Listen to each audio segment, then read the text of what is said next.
नमस्कार दोस्तों, जय माता दी, जय मां लक्ष्मी। दोस्तों, जैसा कि आप सभी को पता है कि पेड़ पौधे वनस्पति में आयुर्वेदिक के साथ साथ दैविक शक्तियाँ भी पाई जाती हैं। इसलिए हमारे हिंदू सनातन धर्म में लोग पेड़ पौधों में पूजा पाठ भी करते हैं और उनमें आस्था भी रखते हैं। इसी प्रकार से हमारे हिंदू सनातन धर्म में तुलसी के पौधे को बहुत ही पवित्र पौधा माना जाता है। इस पौधे में साक्षात भगवान विष्णु और माता लक्ष्मी का वास होता है। भगवान विष्णु तुलसी पत्र के बिना किसी भी प्रकार का भोग स्वीकार नहीं करते हैं। अर्थात अगर भगवान विष्णु को भोग लगाया जाए और उसमें तुलसी का पत्र नहीं डाला जाए तो वो भोग भगवान विष्णु स्वीकार नहीं करते हैं। ऐसा नहीं माना जाता कि वो उस भोग स्वीकार कर रहे हैं, क्योंकि दोस्तों तुलसी को विष्णु प्रिय भी कहा जाता है। इसीलिए जो मनुष्य तुलसी की पूजा करता है वह कभी दरिद्रीय नहीं रहता है, उस मनुष्य की कभी दुर्गति नहीं होती है। ऐसा मनुष्य घोर पाप करने पर भी नरक में नहीं जाता है। तुलसी को मात्र जल देने से ही कौन से फल की प्राप्ति होती है, आपको कौन सा पुण्य फल प्राप्त होता है, आज के इस वीडियो में दोस्तों जानेंगे। अभी तक वीडियो को लाइक नहीं किया तो वीडियो को लाइक कर दीजिए, चैनल पर नए तो चैनल को सब्सक्राइब कर लीजिए, कमेंट बॉक्स में जय माता दी, जय भगवान विष्णु जरूर लिख दीजिए। इससे आपकी जो भी मनोकामना होती है वो पूर्ण हो जाती है। तो दोस्तों, वीडियो को बिना भगाए लास्ट तक जरूर देखिएगा, तभी जाकर के आपको संपूर्ण जानकारियाँ प्राप्त होंगी, क्योंकि आधी अधूरी जानकारी किसी काम का नहीं होता है। और दोस्तों, वीडियो को अपने सगे संबंधी को शेयर कर दीजिएगा, क्योंकि आपके माध्यम से किसी का भला हो तो भगवत गीता में लिखा हुआ है, अगर आप किसी का भला करते हैं तो आपका भला भगवान करेंगे। चलिए दोस्तों, वीडियो को शेयर जरूर कर दीजिएगा। दोस्तों, आइए हम जानते हैं एक पौराणिक कथा के माध्यम से तुलसी में जल देने मात्र से कौन से पुण्य फल की प्राप्ति होती है। एक बार देवी सत्यभामा भगवान श्री कृष्ण से पूछती हैं, हे स्वामी, आप तो तीनों लोकों के स्वामी हैं, फिर भी आप इस तुलसी के पौधे की पूजा क्यों करते हैं? इस पौधे में आप नित्य जल चढ़ाते हैं, इस नित्य जल चढ़ाने का तात्पर्य जानना चाहती हूँ। तब भगवान विष्णु कहते हैं, हे देवी सत्यभामा, तुलसी साक्षात लक्ष्मी का स्वरूप है। इसकी नित्य पूजा करने के करोड़ों फायदे हैं। इसे जल चढ़ाने मात्र से ही मनुष्य के करोड़ों पाप नष्ट हो जाते हैं। तुलसी को जल देने का महत्व बताने से पहले हम आपको एक अत्यंत प्राचीन कथा को सुनाते हैं। इस कथा के माध्यम से तुम्हें तुम्हारे सारे प्रश्नों के उत्तर मिल जाएंगे, इसीलिए तुम इस कथा को ध्यान से सुनो। श्री कृष्ण कहते हैं, हे देवी, जो भी मनुष्य केवल इस कथा का श्रवण कर लेता है उसे 100 वर्षों तक तुलसी को जल देने का फल प्राप्त होता है। इस पर देवी सत्यभामा कहती हैं, हे प्रभु, मैं इस कथा को सुनना चाहती हूँ, आप मुझे उस कथा को जरूर सुनाइए। हम इस कथा को हृदय से पूरे ध्यान से मन लगाकर इस कथा को सुनेंगे। तब भगवान श्री कृष्ण तुलसी को जल देने का कथा सत्यभामा को सुनाते हैं। कहते हैं, हे देवी सत्यभामा, इस कथा में एक प्राचीन विषय है, वह बहुत ही उत्तम और पुण्य फल प्रदान करने वाला है। प्राचीन काल की बात है, नारायणपुरी में एक ब्राह्मण रहता था। वह जन्म से ब्राह्मण था, लेकिन बुद्धि कपटी था। कंबल तथा चमड़ा आदि बेचकर धन कमाने वाला तथा अत्यधिक झूठ बोलने वाला था। उसका मन हमेशा बुरे काम करने में लगा रहता था। वह चोरी, वेश्यागमन तथा जुए में आसक्त रहता था। उसने अपने जीवन में कभी भी पुण्य के काम नहीं किए, कभी वह शास्त्रों का अध्ययन नहीं किया, पूजा पाठ भी नहीं किया। सदैव अपना मन दूसरों के धन पर लगाकर रखता था। वह दिन में धन कमाता और रात्र में वैश्याओं के साथ रात बिताता था। इस प्रकार से वह अत्यंत पापी धनेश्वर ब्राह्मण अपना जीवन केवल पाप करने में व्यतीत करता था। उसने अपने मुख से कभी भगवान विष्णु का नाम तक नहीं लिया और न ही कभी देवी देवताओं का पूजन किया। इस प्रकार से पाप करते हुए उसे अनेक वर्ष बीत गए। फिर वह धनेश्वर ब्राह्मण खरीदी बिक्री करने के लिए महावीरपुर में जा पहुंचा। उस नगर के पास से एक नर्मदा नदी बहती है। उस स्थान पर उस नदी में स्नान करने के लिए दूर दूर से लोग आया करते हैं।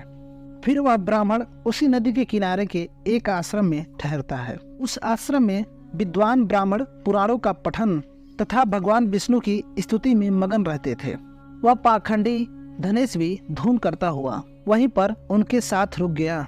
उन विद्वान ब्राह्मण के साथ रहकर उसे भी श्री हरि विष्णु का नाम सुनने का नाम मिलता था।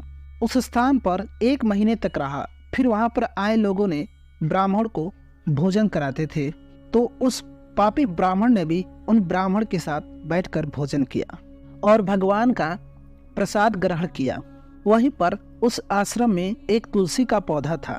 वह ब्राह्मण जाने अनजाने में ही उस तुलसी के पौधे में पानी डालता था। उसके मन में कोई विचार नहीं था कि वह क्या कर रहा है। वह रोज सुबह उठकर पात्र में पानी लेकर तुलसी के पौधे में पानी डालता रहता था। फिर एक दिन वह आश्रम में सोया हुआ था, तो उस स्थान पर एक सर्प आ गया और उस सर्प ने उसे नींद में ही काट लिया। उस पापी ब्राह्मण की नींद में ही मृत्यु हो गई। जब अन्य ब्राह्मणों ने उसे बेहोश अवस्था में देखा तो उन्होंने उसके मुख में तुलसी पत्र और तुलसी का जल डाल दिया। फिर सभी ब्राह्मणों को पता चला कि उसकी मृत्यु हो गई है। उस पापी ब्राह्मण के मृत्यु के बाद उस स्थान पर यम के दूत प्रकट हुए और उसे पकड़कर यमलोक ले जाने लगे। रास्ते में जाते हुए वह ब्राह्मण विलाप करने लगा और यमदूतों से कहने लगा, हे यमदूतों, मुझे कहाँ ले जा रहे हो? मेरी मृत्यु किस कारण से हुई है? तब यमदूत कहने लगे, अरे ब्राह्मण, तूने जन्म से लेकर मृत्यु तक बहुत पाप किए हैं। तेरे पापों के कारण ही तुझे एक काले सर्प ने काट लिया और तेरी मृत्यु हो गई है। अब हम तुझे यमलोक लेकर जा रहे हैं। वहाँ पर यमराज तेरे पाप कर्मों का लेखा जोखा देखेंगे और निश्चित ही वो तुझे नरक में डालेंगे। फिर वह ब्राह्मण जोर जोर से विलाप करने लगा और उन यमदूतों से क्षमा याचना करने लगा, किंतु यम के दूतों को उस पर जरा सी दया नहीं आई और वे उसे पीटते हुए यमलोक लेकर गए। जब यम के दूत उस ब्राह्मण को लेकर यमराज के सामने पहुंच गए तो यमराज के पास बैठे हुए उस चित्रगुप्त ने उस ब्राह्मण के जन्म से लेकर मृत्यु तक उसके कर्मों का लेखा जोखा निकाला और यमराज से कहने लगे, हे महाराज, इस ब्राह्मण ने तो बचपन से लेकर मृत्यु तक पाप ही पाप किए हैं। इसने कोई पुण्य का काम नहीं किया है। ये तो मूर्तिमान पाप ही है।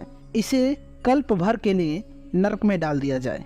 फिर यमराज कहते हैं, हे दूत, ये जीवन भर पाप करने वाले इस ब्राह्मण को उठाकर ले जाओ और इसे कुंभ पार्क नामक नरक में डाल दो।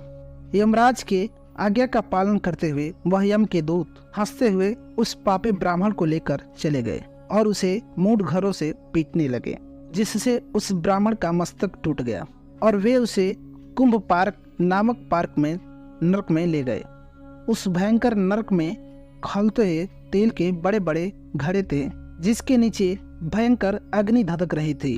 फिर यमराज के दूत ने उसे खौलते हुए तेल में डाल दिया। उसके बाद उस ब्राह्मण को मुक्ति प्राप्त हो गई, क्योंकि दोस्तों वह अनजाने में ही सही लेकिन तुलसी माता के पौधे में जल को अर्पित किया था। तो दोस्तों इस प्रकार भगवान श्री कृष्ण ने सत्यभामा को यह कहानी सुनाया और उन्हें तुलसी में जल डालने का अर्थ का उच्चारण बताया। तो दोस्तों इस प्रकार से जो व्यक्ति रोजाना नित्यदिन सुबह स्नान करने के बाद अगर तुलसी जी को जल अर्पित करता है तो उसे अपने जीवन के पाप कष्टों से मुक्ति प्राप्त होती है।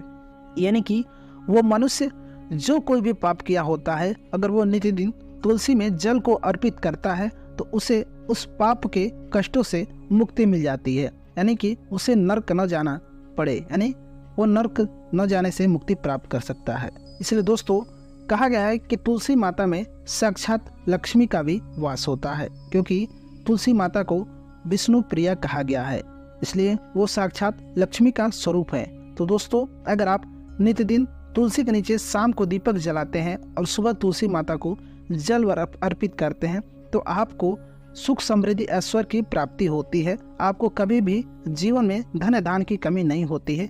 आपके जीवन में सदा सुख समृद्धि ऐश्वर्य की प्राप्ति होती, आपके जीवन में धन के रास्ते खुल जाते हैं। आपको पैसों के लिए कभी भी किल्लत नहीं रहती है अगर आप तुलसी माता का पूजा करते हैं, उनको दीपक जलाते हैं और जल अर्पित करते हैं। तो दोस्तों उम्मीद करते हैं आज की हमारी जानकारी आपको पसंद आई होगी। वीडियो पसंद है वीडियो को लाइक कर दीजिएगा, चैनल पर नए चैनल को सब्सक्राइब कर दीजिएगा। मिलते हैं आपसे अगले वीडियो में, तब तक के लिए नमस्कार। जय माता दी, जय माँ लक्ष्मी।